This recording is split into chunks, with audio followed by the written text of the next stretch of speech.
Hello, welcome back to my channel. Let's STEM together. Today we're gonna make a wobbly bot. You can call it whatever you want to. I'm calling it a wobbly bot because that's what it do. It wobbles all over the place. So where did I get this curiosity from?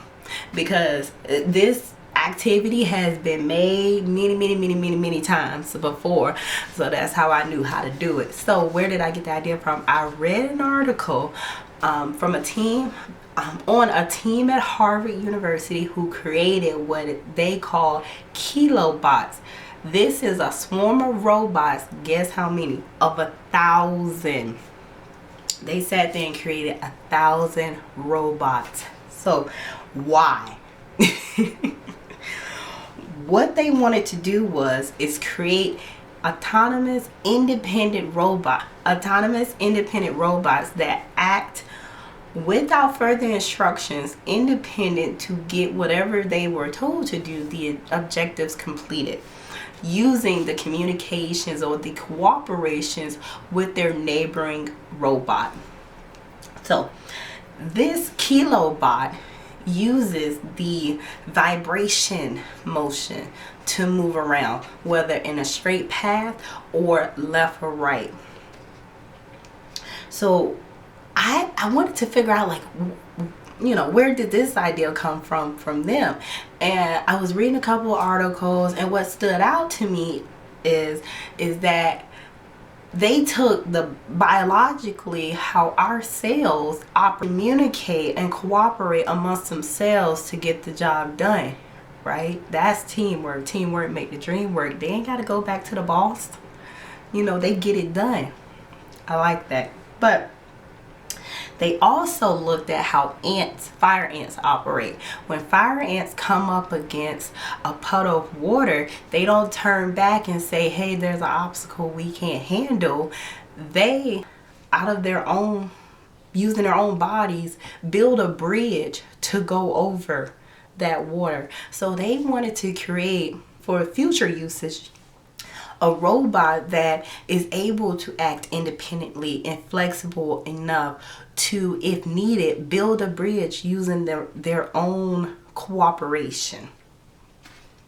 So I think that is cool. I think that is looking definitely so much into the future, but I know they will get it done and it will scare us all. So to create the wobbly bot, you're going to use a small electrical motor for it to move. To power that motor, you're going to need a battery. When you connect the battery to the motor, you're going to complete what's called an electrical circuit. This will allow that motor to move. Now, the motor is going to have an off-center weight attached to it, such as the popsicle stick or washer or something else that you're able to use, which causes that motor to vibrate.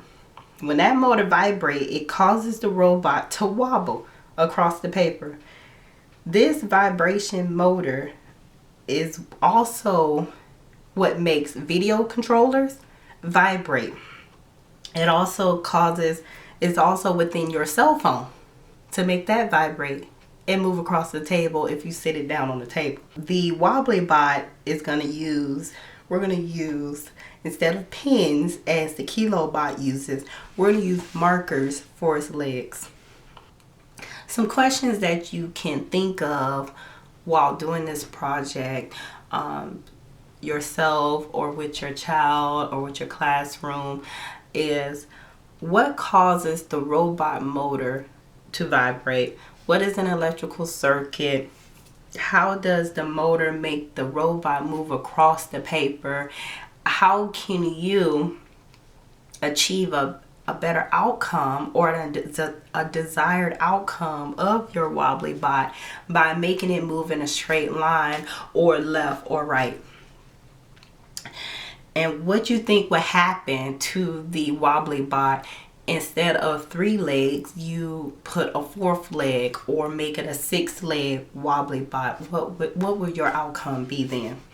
So the materials and the supplies you're going to need are AA batteries, a battery box, a DC motor, a plastic cup, a cork, popsicle stick, washable markers, white paper, hot glue gun, electrical tape, a hobby knife, scissors, a stopwatch, a lab notebook for observation purposes. Optional supplies, you're gonna need a washer, arts and crafts materials to dress up your wobbly bot, put some googly eyes on it. Camera, of course, you want to document all of your projects and experiments, and maybe someone to assist you or to have a good laugh with because of this. So let's begin. Let's set up our cup. First, we're gonna have to set up the cup. And then once you get the cup set, you're not gonna change the setup of the cup itself. So how I'm gonna do this is I'm gonna cut a T or a cross right here on the back side. This is going to allow me and for my setup to feed this motor through. So if you have the motor or the battery box and the motor separate that looks like this, you do not have to do this step. All you need to do is cut one hole through. Some people, if your motor has a longer bottom piece, so this is just the bottom of this rod here.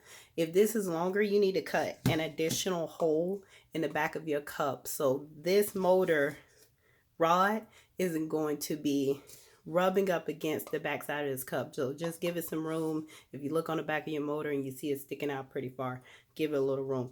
With my cross, it's going to have that area already there. So I'm just going to cut across. You can do this with a craft knife also. I'm just opting for my scissors.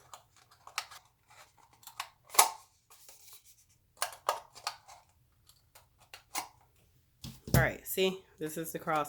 It's just gonna let me feed that motor straight through there. So we're gonna put our battery box inside the cup. Now you want to be mindful of where your on and off switch is on your battery box. This is just additional wire that is connecting the motor to the battery box. And I just taped it down and around.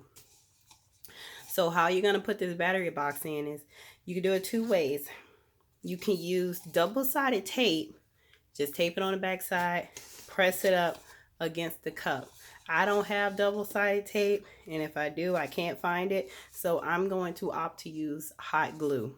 So to do this, I'm going to put my motor in first and feed it all the way in.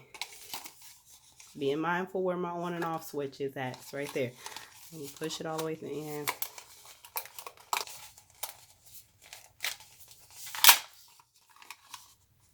So here we are.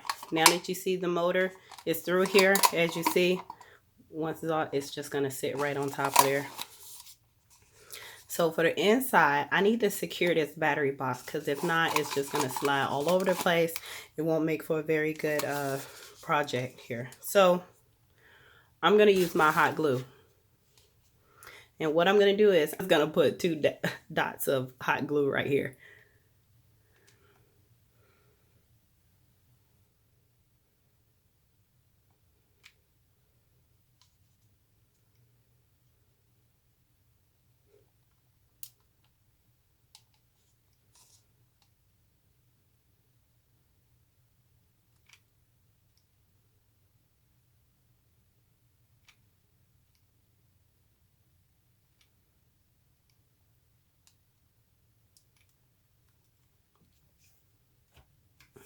All right, so as you see, I put two good size amounts of hot glue right at the edge of those two corners. And also I burnt the little small hole in my cup with the hot glue gun. It is okay. So we're just gonna let that dry up a little bit before we move it around. All right, so now we have our battery box secured. It's not moving, it's pretty much there. You wanna make sure your motor, there's two type of ways to do this activity. You can have your motor standing straight up, or you can lay it flat. So for starting out, I'm going to have it standing straight up. Now to do this, I'm going to have to secure my motor to the bottom of this cup. So again, with my hot glue, because I use my hot glue gun for everything, I'm going to secure my motor to the bottom of this cup.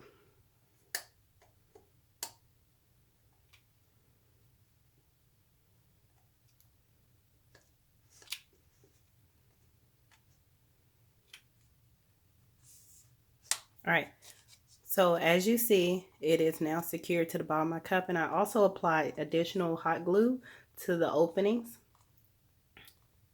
just to help it secure so it won't fall through or something like that. All right, so, all right. There we go. Now, let's put our markers on our cup. Now for this, you're gonna need the 3 markers. It's gonna be a tripod wobbly box. For this, you're gonna use electrical tape. Now this tape strip is probably gonna be about 4 inches long. You can gauge with the size of your markers how long your tape is gonna be. But to tape your markers down, I would go for just where the marker tip is to the base of the marker and tape that right onto the cup.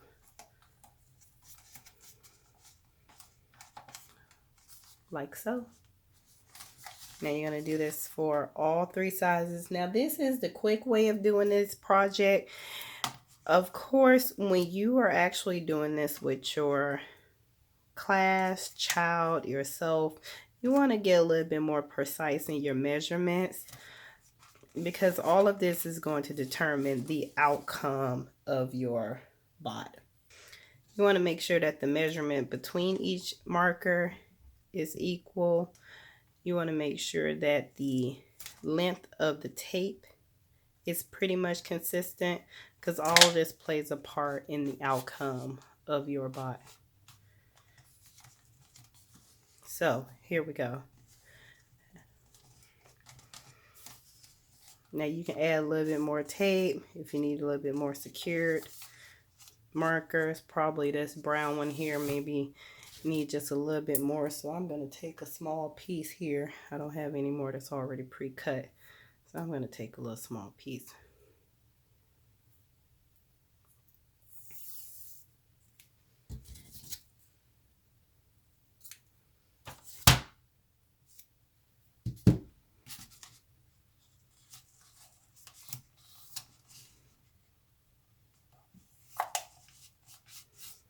Here we are.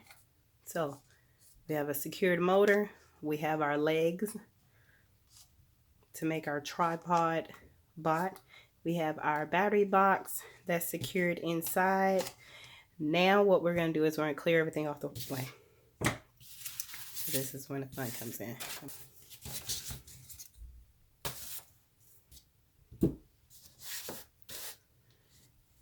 Now for this, we're going to do this a couple different ways, and we're going to see the outcome. This is a very good observation style activity. We're going to apply the cork sideways first. Then we're going to come back again, sideways, turn on. Let's see what happens.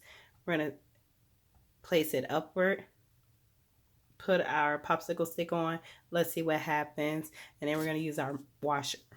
So first, let's do it sideways.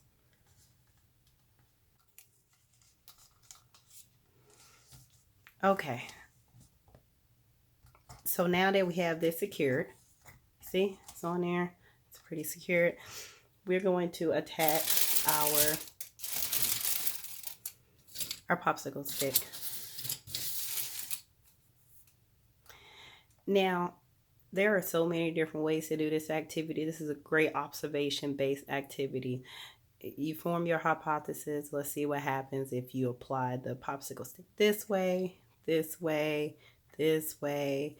You know, all of them are going to have different outcomes. So first, what I'm going to do is I'm going to apply it top down. make a little helicopter. I'm gonna use some tape to secure it. Now, it even matters where you place your popsicle stick. What actually happens if you place it in the center? You know, what happens if you place it more towards the end? What happens? So I'm gonna place it in the center. Matter of fact, let's use this tape to see. This brown marker is getting to me. Let's use it. Okay. All right. I'm gonna secure the.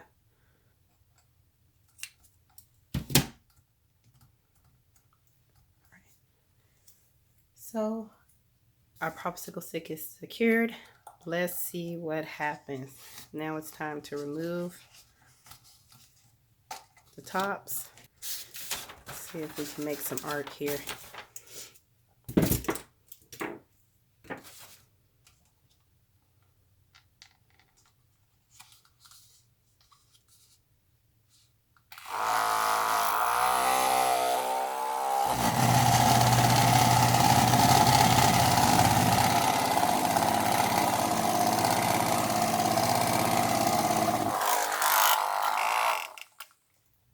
All right, so this is beautiful.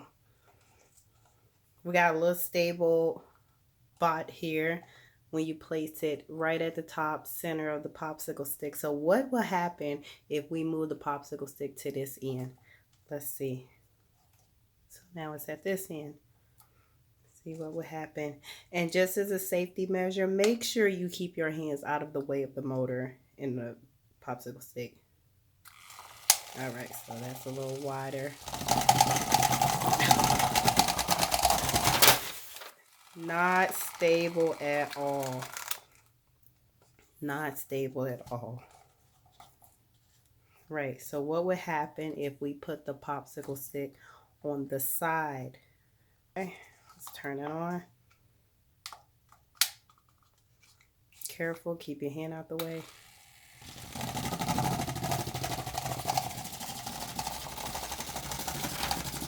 Oh, definitely a little bit better.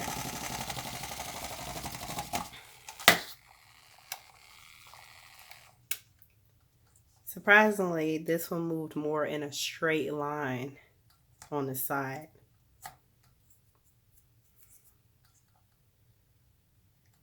So now we're going to try a washer. Instead of a craft stick, let's try what would happen if we put something else, something different on the cork.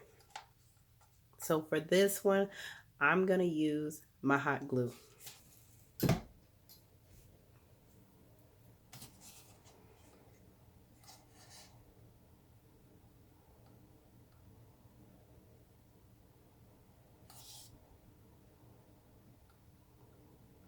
So we're going to let that dry. We'll see what happens. Okay, it's pretty dry. All right, let's see what happens.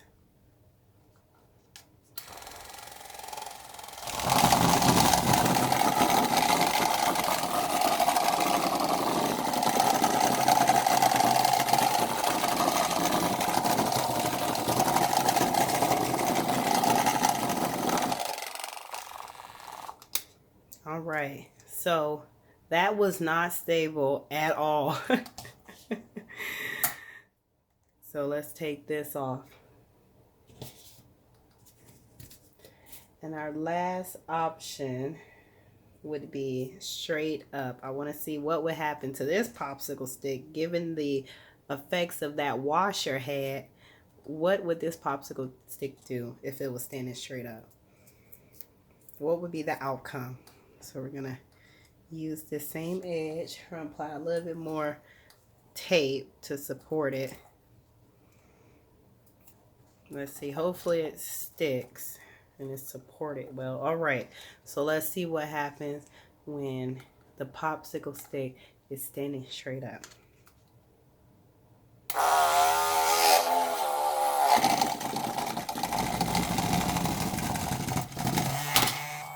Actually, it flew straight off.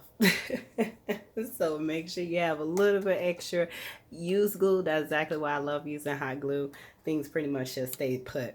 So, but we have the results from every single one of them. To get the best result, pretty much a consistent outcome, setting it up as a helicopter is a great option. And you can see the rest of the outcome. So I think this is a fantastic project for you. So hopefully you enjoy it. Let me know what you think in the comments or email me. I hope you enjoyed this project. Let me know what you think. Email me, like, share. I'm really trying to grow this channel, so thank you for watching, and I really hope you enjoy it. Thank you.